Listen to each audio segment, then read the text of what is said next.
Okay, then it's time for week 8 of the Overwatch League 2021. That means we are coming towards the end of our qualifiers for the June Joust, and we are going into playoff time. For the second time this season after the May Melee when Dallas Fuel won that, and now we are back here with, again, it's a little bit of a different look because, you know, less Rush, less Reinhardt, because Reinhardt doesn't exist right now, and we are seeing more Dive.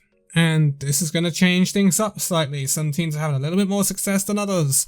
And it's going to be interesting to see quite how this works out over this weekend. We are not going to see the full amount of normal fixtures, but we are going to see an extra bumper pack because we're going to see, obviously, the knockouts towards the end of the weekend. And therefore, it is an extended weekend for play in the Overwatch League. That obviously means we are going to start off on the Thursday, today, June 3rd. 8 PM, we will start off with the Boston Uprising taking on the Paris Eternal. So, this is an interesting meetup because Paris Eternal, they're a team that can always give you issues. They are a team that will always give you issues because they're a gritty team, right? Boston Uprising have been improving, however. And so I think this is going to become more and more one-sided as the season draws on, to be quite honest. I think Boston Uprising will get a 3-1 here. I think Paris will take a map. I want to give Paris some credit because they are a really good team. They drive at things, they're gritty, and they've got some good players, just not always applying it right. And let's be honest, they're getting better results than London, who don't feature this week. London are already dead in the water for June Joust. And yeah, I think Paris aren't going to make it, let's be honest. Like, they play Gladiators and Boston, they're not going to make it, but put up a fight, I think they will. Boston Uprising, this is a must win though, because of their other game that they've got this week. And therefore, they must win this match.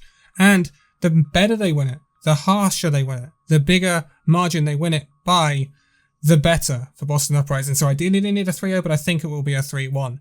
Then after that, we see Dallas Fuel taking on the Florida Mayhem at 9:30 PM BST on the Thursday. Dallas Fuel Mayhem.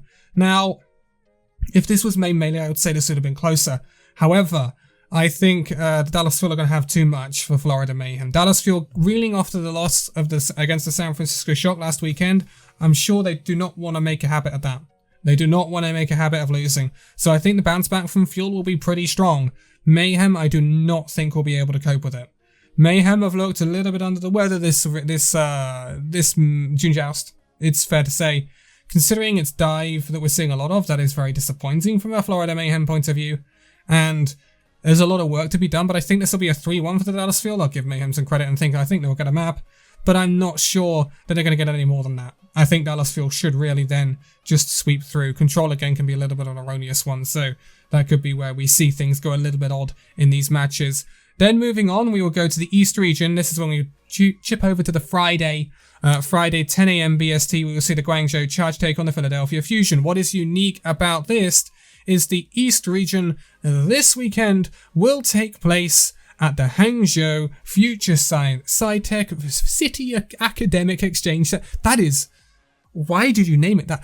Hangzhou Future Sci-Tech City Academic Exchange Center. I cannot say that. Yes, it's a homestand. It is a homestand in China, in Hangzhou. It is nice to see some live play. I don't think anyone is going to be complaining here. All of the teams that are featuring in the East region this weekend will be playing at the Hangzhou homestand. This is not a regular occurrence this season. There are some other Chinese homestands booked in later down the line, but this is the first of them. This is the first return to homestands that we've seen since the very start of the 2020 season. When we saw the New York Excelsior homestands and the Dallas homestands. Did we see Dallas at the start of 2020? I can't remember now. But it was mega spicy. Will we get the same atmosphere in China? I do not know, but they are fanatical about Overwatch. That's for sure. The Chinese Overwatch scene is growing at a rapid pace, so is the Overwatch League scene in China. And therefore, this should be a very interesting weekend to see exactly what happens. But Guangzhou Charge versus Philadelphia Fusion will be at that Future Sci-Tech City Academic Exchange Center. I'll get there in the end. At 10 AM. Guangzhou Charge Philly should be it should be a Philly win, but I'm going to go for 3-1 for Philly. Philly had an atrocious first week in the June Joust. I think we can all agree with that. They must bounce back with 2 wins this week. which is incredibly doable for the Philly Fusion. They should really 3-0 these teams, but I don't think they'll 3-0 the Charge. I think Charge might get an erroneous control map somewhere along the line, normally the first one. But I think Guangzhou Charge will probably get one map, but I think Philly should be able to see it out. They probably have their problems fixed by now. I'm hoping Carpe is probably no longer under the weather slightly that we were hearing rumours about in the first week of the June Joust. And then hopefully Hotbuzz going to buck his idea up in terms of his peel and stuff like that, which was lacking in the previous week we saw Philadelphia Fusion in this month. So I do think Philly will come out on top. After that one at 10 AM BST, we will see the Chengdu Hunters take on the Seoul Dynasty. Seoul Dynasty let me down slightly last week. I thought they might beat the Shanghai Dragons, but they really threw that match away. They cannot do the same here. They cannot. Simply cannot. Chengdu Hunters are very beatable for this Seoul Dynasty side. Will they beat them?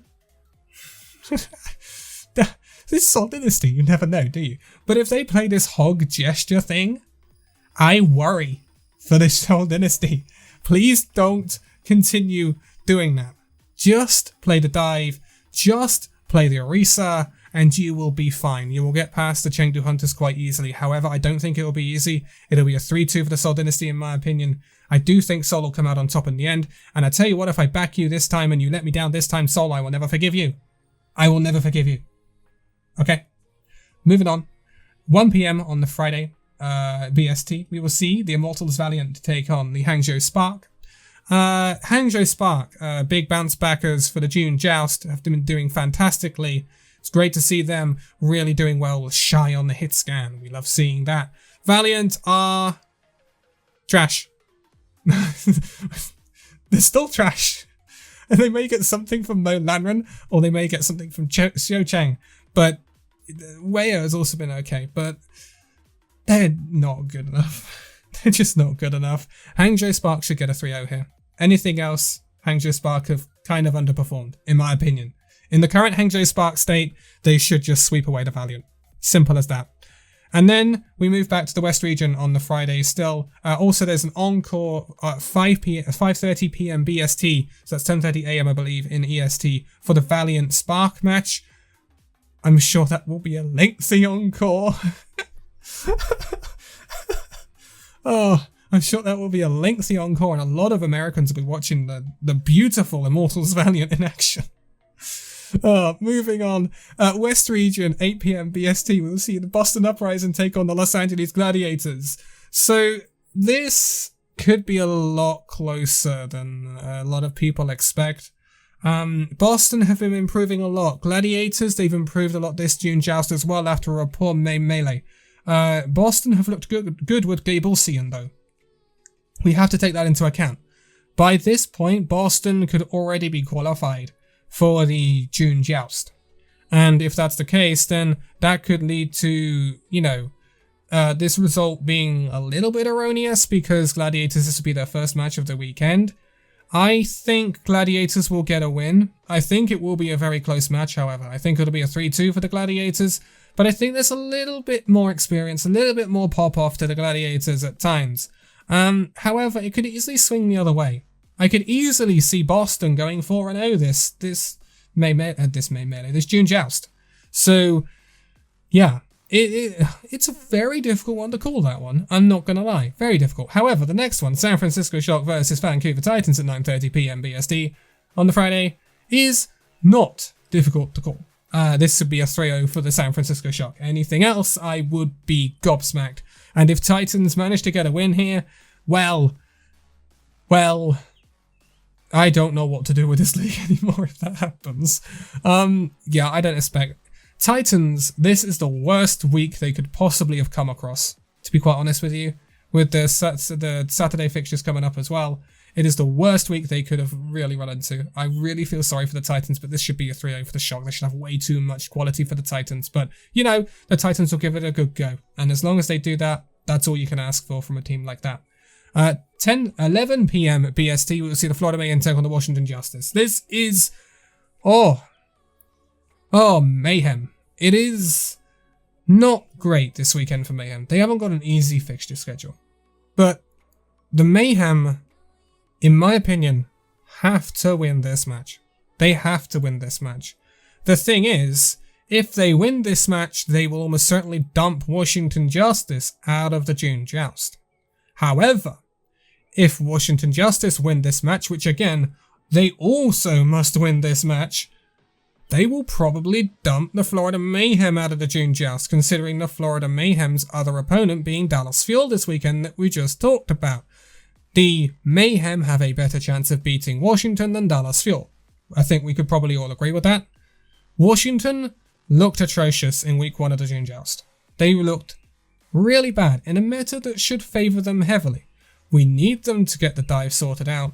We need them to buck up their ideas, because this is an incredibly difficult week for Washington and they must win their fixtures. And I don't see them doing it. I think they may win this one. I think it'll be a 3-2 for Washington. And that puts Florida in an awful position. Probably out of the June Joust, which will be very rough for a team that we saw in the finals of the May Melee, don't forget that. So it is rough, and it's a bold call to say Washington will win that, but I think Washington will bounce back to an extent. The problem is it's Washington's next opponent that are going to cause them so many issues, but we'll talk about that in a minute, because now we're going to go back over to the East region for the Saturday, 10 AM BST, June the 5th. This is the Immortals Valiant taking on the Philadelphia Fusion against the Hangzhou homestand. Again, Philadelphia Fusion, no excuses here. This should be a 3-0 for you. You should sweep the floor with the Valiant. There's no excuses. No excuses, Fusion, whatsoever. You could play your Fusion University team and still sweep the Valiant. There's no excuses. Sweep the Valiant, please. Not another disappointing week like week 1 of the June Joust, please, Fusion. Otherwise, you are in a very big predicament. Moving on after that, we see the Guangzhou Charge taking on the Seoul Dynasty. Again, this should be a win for the Seoul Dynasty. I'm predicting a 3-1 here. Guangzhou Charge, they've got a bit of kick to them these days, not gonna lie, but the Seoul Dynasty should have too much quality here, so I'm hoping that the likes of Profit, Fitz, and Gesture sorts it out with this whole Hog thing. Providing they do that, they should get a fairly good victory over the Guangzhou Charge. Then after that, Chengdu Hunters taking on the Hangzhou Spark. This will be at 1 PM BST. Chengdu Hunters will put up a fight, but I think Spark are actually going to have much more quality to see off the Chengdu Hunters than Seoul will. So I think Hangzhou Spark will 3-1 the Chengdu Hunters. Hunters will get the weird, erroneous control map that the Chengdu Hunters do very well on, because it's chaos on those maps, and that's where very often they can find a lot of value.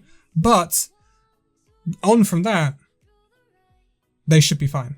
They should be fine, the Spark, to get a 3-1 victory over that team. So moving on after that, we go back to the West region, where we're at 8 PM BST. I got there in the end, don't worry. 8 PM BST, Paris Eternal take on the Los Angeles Gladiators. Again, rinse and repeat with the Boston Uprising match earlier in the week against Paris. I think this will be a 3-1 for the Gladiators. That shouldn't be too surprising. Gladiators should have too much quality for the Paris Eternal, and I would hope they see him off in pretty easy fashion. So yeah, that should be really cool. Then after that, Vancouver Titans taking on the Dallas Fuel at 9:30 PM BST. This should be a sweep for Dallas Fuel, you would think. I told you it was a really rough week for the Vancouver Titans. Shock and Dallas. That's rough. That's rough. Sorry, Dallas. Sorry, Vancouver. It's a rough week. There's nothing we can say about that. And the last match of the weekend, it's a very big one. 11 PM BST, San Francisco Shock versus Washington Justice. Providing Washington Justice have won against the Mayhem, they will have to win this match to stand any chance of the June Joust, and then they may not get into it anyway. However, this is San Francisco Shock. I'm expecting San Francisco Shock to 3-1 the Washington Justice. In its current state, I can't really say that Shock are going to get upset here against Washington. If this had been the main melee, I could maybe have said so, but no, I don't think that's going to happen. So yeah, that's kind of our round out for the fixtures. But when we move over to the Sunday, that's when we see the knockouts. So Sunday, June the 6th at 10 AM BST, we will see the first knockout for the East region. Then straight after that, we will see the second knockout to decide who goes to the final weekend, the week 4 of June Joust, or week 9 in the fixture schedule. It gets a little bit confusing. And then later on in the day, 8 PM, we will see the first knockout for the West region, followed by the second knockout, then the third knockout, and then the fourth knockout, going all the way through the night until actually midnight on Monday, June the 7th. So you've got loads of Overwatch to tune into over this weekend, and I'm sure it's going to be really, really interesting to see who quite makes it to the knockouts, because I think it's going to be slightly different to what we saw last month. And yeah, the more different stuff we see, the more unpredictable stuff we see, I think the more entertainment we get, and I think we all want that. So I am going to leave it here for this one. All of the socials are linked in the video description as ever for Illusion Gaming and myself. Follow the Twitters, follow the Twitch, and make sure you join the Discords for discussion and etc. for everything. And then I'm going to leave it here. So thank you guys so much for watching the video. If you'd like to give a like, subscribe if you're new, and I'll see you in the next video. See you then.